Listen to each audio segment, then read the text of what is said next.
guys? You guys seem nice. Nice, very reassuring. That's nice. I almost got in a fight recently. I live in a rough neighborhood, and it's not a good situation for me. I'm not a fighter. I'm not good with violence. Like, you could describe my fighting style as mixed liberal arts. Like, that's what I'm rolling with. Like, that's kind of what I got. And it was my fault that I almost got in a fight. I was walking down the street, I was looking at my phone, I wasn't paying attention, and I bump into this dude on the street. He's this big dude, and he pushes me, and he's like, "You want to go, man?" And I was like, "I don't want to go anywhere, sir." And I could tell he was tough. I didn't want to mess with him because he's like this big jack guy, and he had a tattoo that really scared me. He had a tattoo of a sun. You know those old-timey suns, they're like orange and yellow, and they got the swirly rays coming out and a face on it? He had that tattooed on his elbow. And you guys know what that means, right? That's code.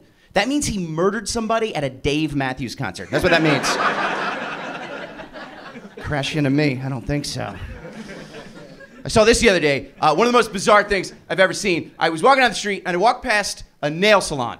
And apparently, they do waxings at this nail salon. Hair removal for women. And the weird part was there was a big sign in the front window. There was a menu of all the types of waxings they do with the prices.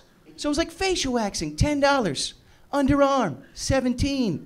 And then it said, bikini wax, $25 and up.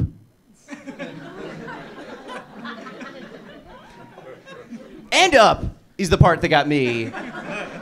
Because I've never had a bikini wax, but I'd have to assume it's a fairly awkward and embarrassing and delicate proposition as it is, let alone estimates and haggling. How does that go down? Like, was a clerk come out to the waiting room with a clipboard? He's like, "Look, Mrs. Anderson, I know we quoted you at $25, but Jimmy just took a look at it, and it's pretty banged up. It's pretty banged up.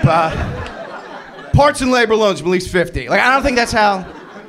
That can't be how that happens.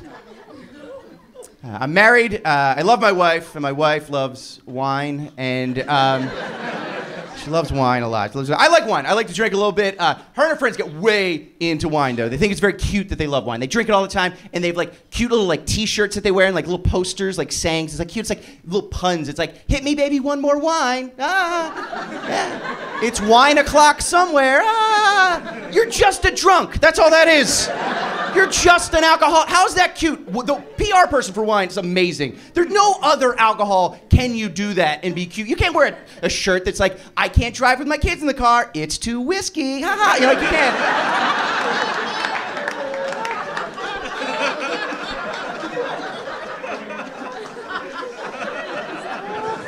Like, "I'm heroin it to win it." Yeah, like, no. Me and my gal pals are making a big meth. I can keep going. My wife and I have sex sometimes, because that's what you do, right? I'm not very good at sex, her words. And we're just boring, I guess. I'm kind of boring at it. They say you're supposed to have sex in all these different positions, you know, to make it feel better, and I never got that. I just don't, I'm boring. Sex is the only activity where you have to do it in different positions to make it feel better. There's no other activity out there that's the case. Nobody's ever like, "Hey, try this sandwich, but this time when you eat it, just lay on your side and put your foot up against the wall. It's gonna be amazing. It's gonna be so much more delicious, this sandwich." We have a dog at home. Our dog's name's Stanley. He's a little terrier Shih Tzu mix. He's adorable. And he's getting a little bit older. We were worried that he was going blind recently. We thought he was losing his vision. So we took him to the vet for his annual checkup. And I wanted to get it checked out. But I felt stupid asking the vet this question, but I asked anyway. I said to him, I was like, "Is there an eye test you can do for a dog?" Because think about it. It's like the dog can't read the chart. He's a dog. Like, you can't put Stanley on that machine and be like, "What's better, 1 or 2?" He doesn't know. But I asked the doctor, and to my delight, the doctor was like, "No, there's a diagnostic test you could do for canine eyesight." And I was like, "Great. Wonderful. Do we have to go see a specialist or make another appointment?" He's like, "No, we can do it right now." I was like, "Great. Here's what the eye test is for a dog, if you're not familiar."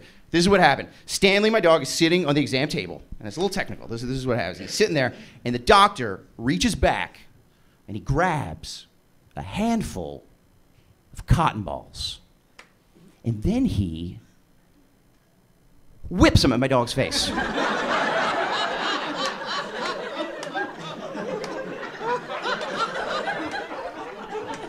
And Stanley went like that. And then the doctor looked at me and was like, oh, he's fine. That's it. End of story. That's the eye test for a dog. I'm gonna become a dog optometrist. That's gonna be my next career. I'm gonna make millions. I'm gonna set up shop, charge rich people $500 a pop to whip cotton balls at their schnauzers' faces. Be like, he's 20/20, he's fine. $500, please. Oh, this one's got astigmatism. That's an extra 100. I don't know. I have no idea. And I'm never going to the eye doctor again. Never falling for that scam. Just saving my money. Every 6 months, I'm gonna go down to the playground, have a buddy of mine come, bring a kickball, just have him like wing it at me from 20 feet and just be like, ah! Fighter pilot, still got it.